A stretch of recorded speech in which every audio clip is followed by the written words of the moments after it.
Hello everyone, and welcome back. I've been working on the mobile home, doing the restoration on that. Still haven't figured out if I'm going to intertwine the videos, so it's just, that's what I'm doing at the farmhouse at that time, but right now I'm keeping them separate. But last time I was using the tractor to mow, the PTO shaft fell off, and I thought it was just the shaft itself. I went over this bump and I thought, oh, this must have elongated too far and it came loose. I mean, nothing was damaged. I didn't even look at it. I just parked it. I was done for the day. And what happened was my overriding clutch, it sheared the pin on it. So I went up to L&M, was going to buy about 4 of these, and there was only one left of this size. And I've been trying to put it on. It goes in easy on this side of the shaft, but the other side it goes in hard, so I think I don't see anything in there. So I think I'll just start driving it from the other side and just pound that thing all the way through. I don't know what else to do in there.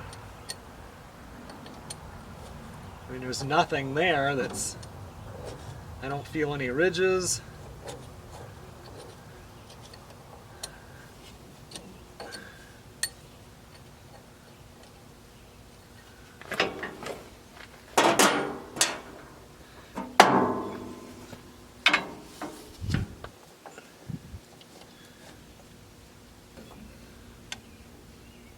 So with these things here, you put that pin in, which countersinks down below this outer part.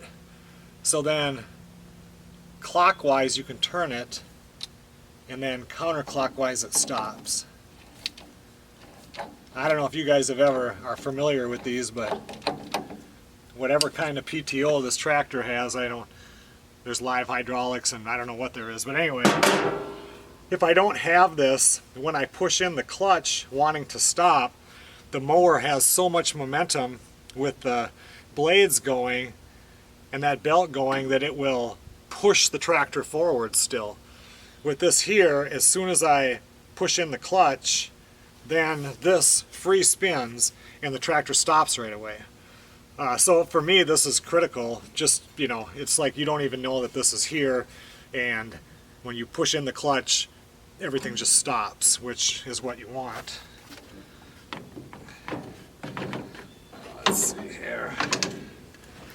Now if I can get this to click on, gotta put this down.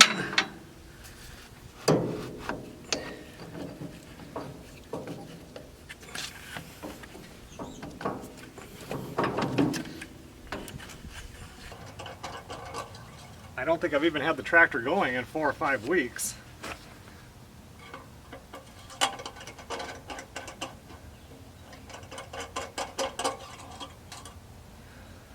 Definitely needs some oil.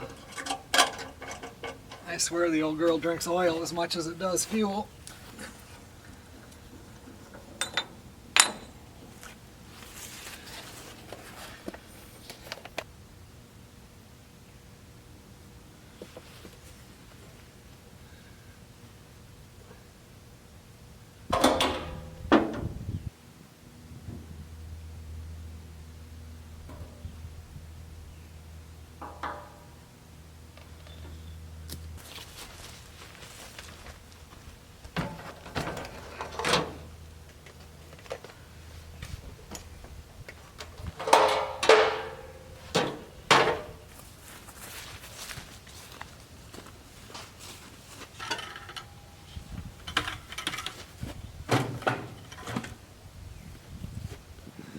We have purposely not been mowing the field, either of the fields, because like I talked about in previous videos, because Melissa has the bees and there's so many flowers in the field and the bees have been all over them. But on the edges you can see where the ferns are way over there. I'm not sure if you can see it, but ferns. And then some of those popple trees or aspen, whatever you want to call them, start growing up there. So I at least want to go around the edges of this and clean it up. Otherwise the woods or whatever starts growing into the field. So I want to chop that back and keep it nice and clean. And eventually here the flowers are dying out and I'll mow this whole thing. All that work I did last year, coming out here for a couple hours at a time and pulling all the grass and stuff out of this raspberry thing here, did nothing. Look at this mess. A lot of flowers for the bees, but the raspberries are having a hard time getting up through it.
Well, I mowed around the edge on this field all the way around and then back around the mound system.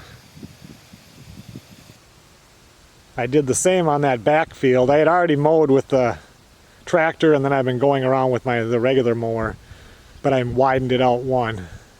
And then I just come in and got this because this gets so thick in here. It's really hard on the regular rider. Well, it's the following afternoon. I thought I only had a couple hours of work this morning and it ended up being all day. Right now it's a little after 6. And I want to get on the mower. I got like the half of the yard behind me is all mowed, but I have to do this other side. And tomorrow, Saturday, I need to get the dumpster filled up because they're supposed to pull that out Monday. And Sunday we're going to the Duluth Air Show and that's going to burn up most of that whole day. They came in earlier this week and they shot that city water from there, and I don't know if you can see the flags going across the yard and then across the street to where they're going to run that, or where it already is run. I think they went towards the fire hydrant. And I have to get a hold of them and see if that's all they're going to do, is those lines sticking up out of the ground, because I thought they were going to put a shutoff out in the yard a little bit more because they told me I would be able to mow over it. And as you can see, there's no way I'm mowing over that. They said there would be some yard work I had to deal with, which I don't mind that. I can come in here with the tractor and smooth this out, but if the lines are sitting right here,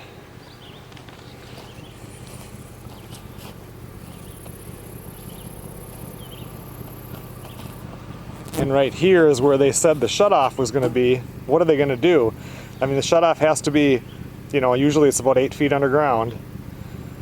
And there's no water in this right now, so they could wait, but I still think they're going to do something, but I need to find out and ask them. Because I don't want to go ahead and fix the yard here where they put these indents in until I know they're not going to come in here and do more indents after I fix it. And if you guys missed a previous video when I talked about this, we have no want at all to put city water into the house. We like our well, made sure that if our well went bad, we could drill another well, because I explained that whole thing. We're just completely against it. But for resale, it's awesome to have it in here, because since they were running it, all of this, it was done for free. Hold on, I gotta see who's calling.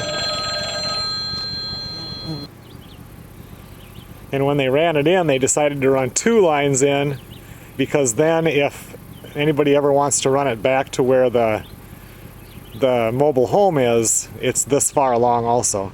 And at this point, you know, all of this was free. But in the future, you would have had to pay for it. And just so I don't forget, this week we're going to contact a couple of different outdoor wood boiler companies. The Heatmaster, is it?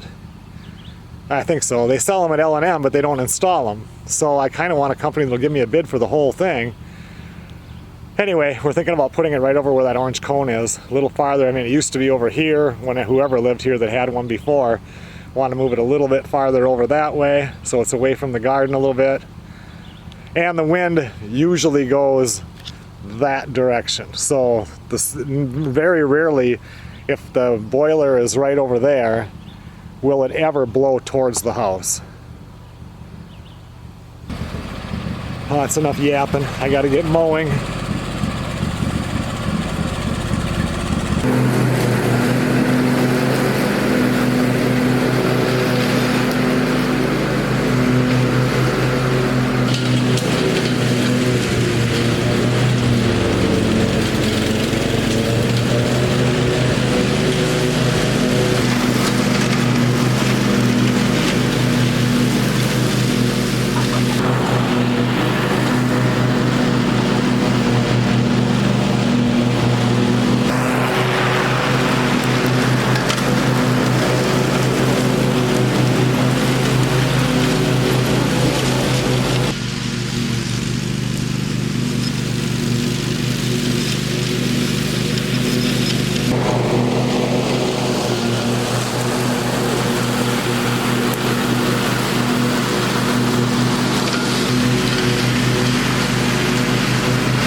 Well, it's 8 o'clock. Everything is mowed. I don't think I have any more mowing to do unless I wanted to expand something. People ask me if I ever relax, and I just did for 2 hours.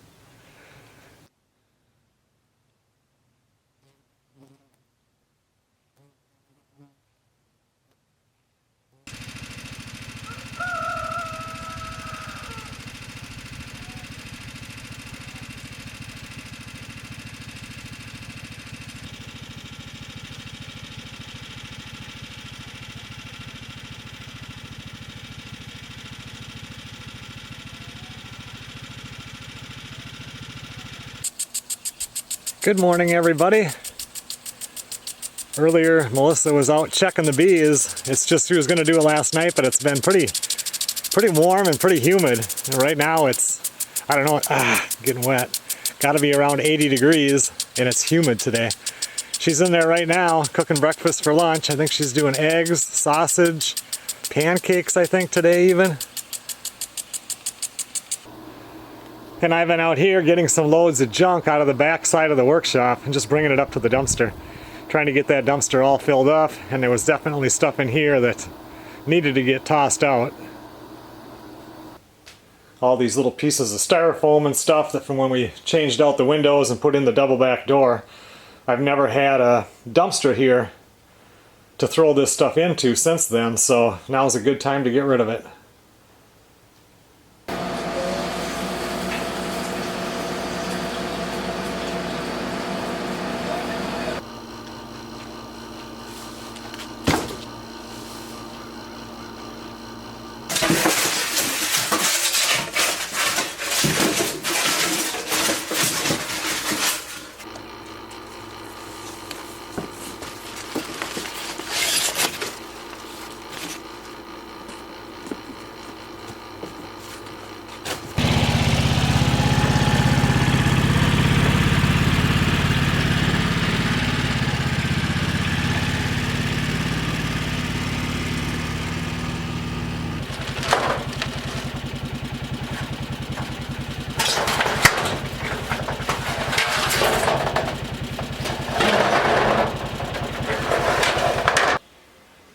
Good morning, everybody. We're almost all ready to take off to go to the air show. It's about 7:30 in the morning right now. Melissa's just finishing up in the shower. It's going to be a nice sunny but warm day. Should be fun. This plane is not going to move. We should have went way down there. You get a better by the B-52, that's that.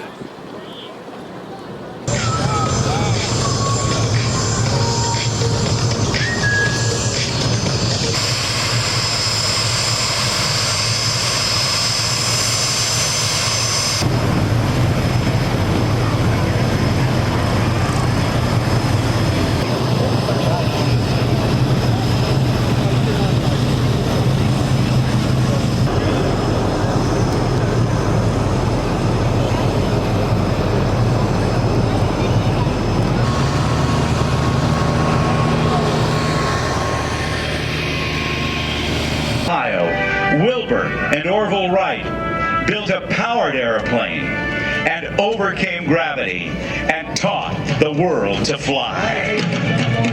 Simple.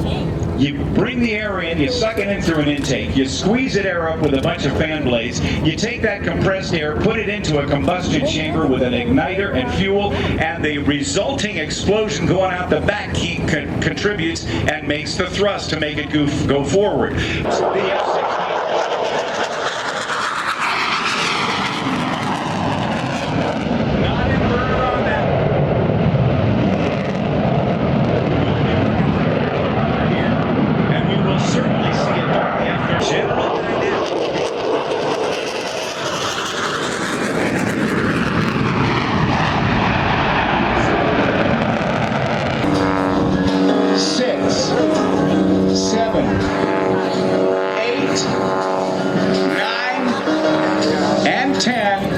and there she pulls it right out.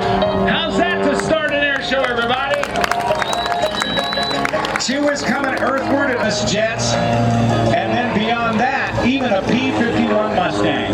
Incredibly, her dad died in an airplane accident when she was very young, but a few years later she decided she wanted to find out why he loved to fly, and she found out. Over the top with two quick snap rolled over in a formation loop. Let me give you a little clue about what's going on up there. It is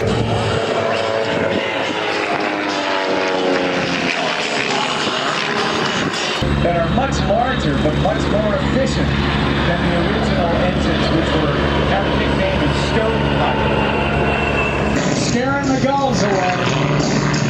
He runs out of airspeed and stops dead still in the air, does a quick hammerhead stall turn, and puts it into a knife-edge spin. Commander reported 4,000 watch for the recovery. And even in that pullout, that's probably about 6 G's right there. That'll make your face real long.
The guy that takes it around, and you have been impressing folks all over the world, including Oshkosh.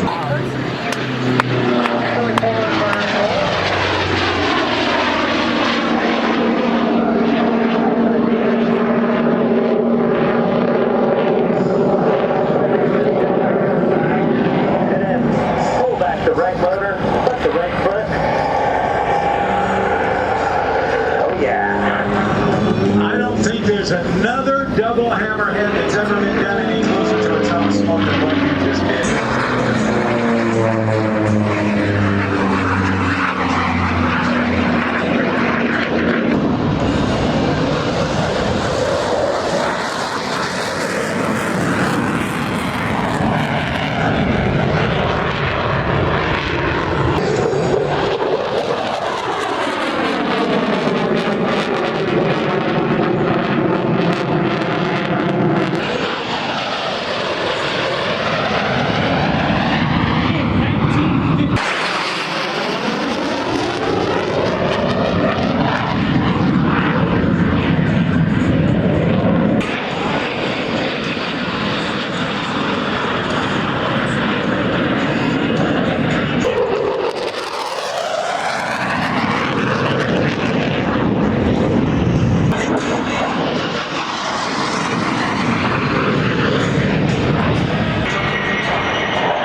got back from the air show, and it was a lot of fun. We got there at about 10 to 9 because the gates opened up at 9 o'clock, so we had to wait in line, and then stayed until 4, which was when it was over, when the Thunderbirds were done.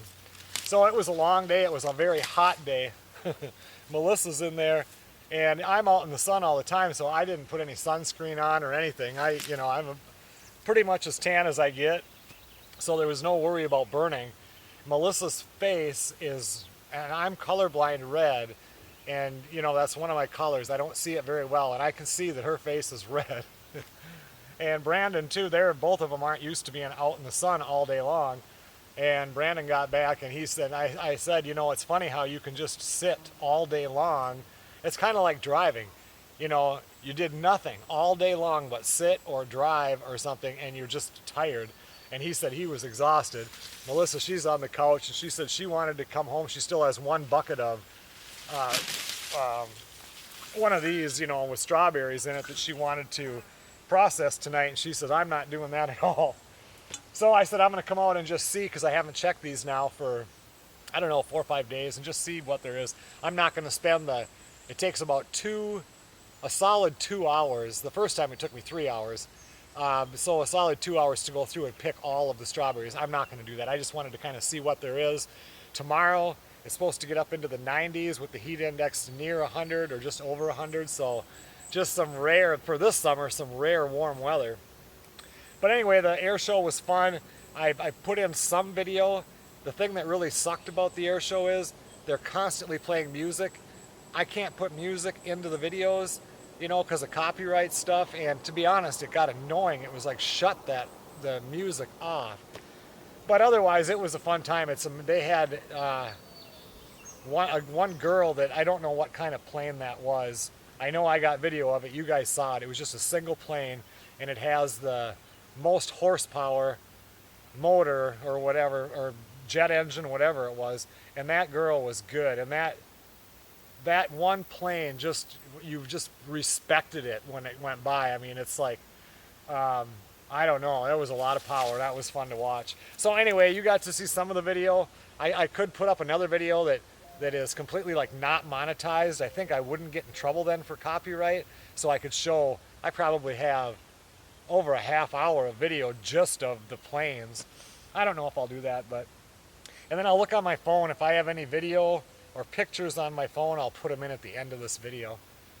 Right now, I'm just going to go through and see what we got for strawberries. I see on the first look in there, I have one real nice one. They're really good strawberries this year, too.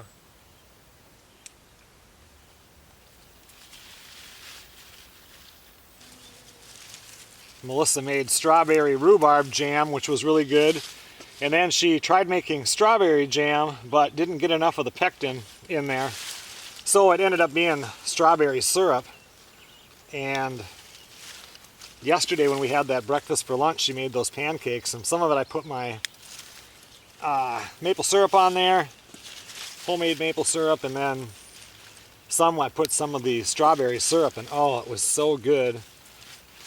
And she still wants to make some more and get the correct amount of the pectin or Sure-Gel, whatever, and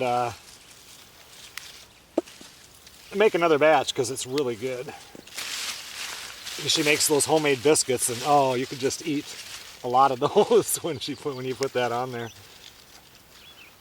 Looks like I'm not going to be picking all that long. There's going to be a lot of strawberries this time too. I'll have to come out tomorrow again or whatever.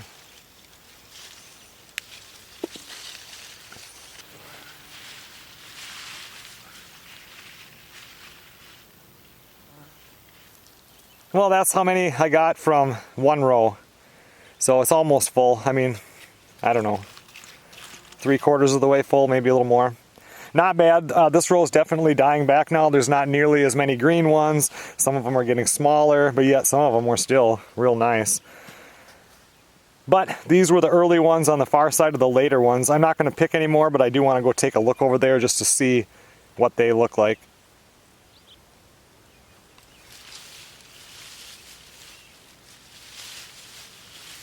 Not as many of them on this one here. But you know, you get some strawberries that are like high yield, and some are supposed to be super sweet, and I'd have to go back and watch the video where I planted them to remember what I planted.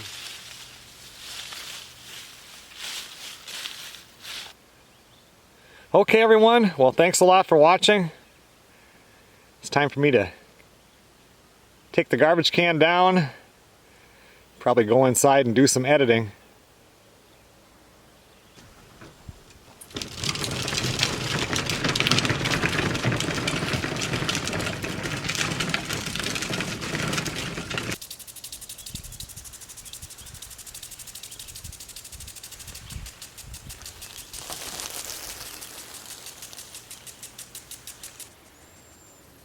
I will see you guys on the next video.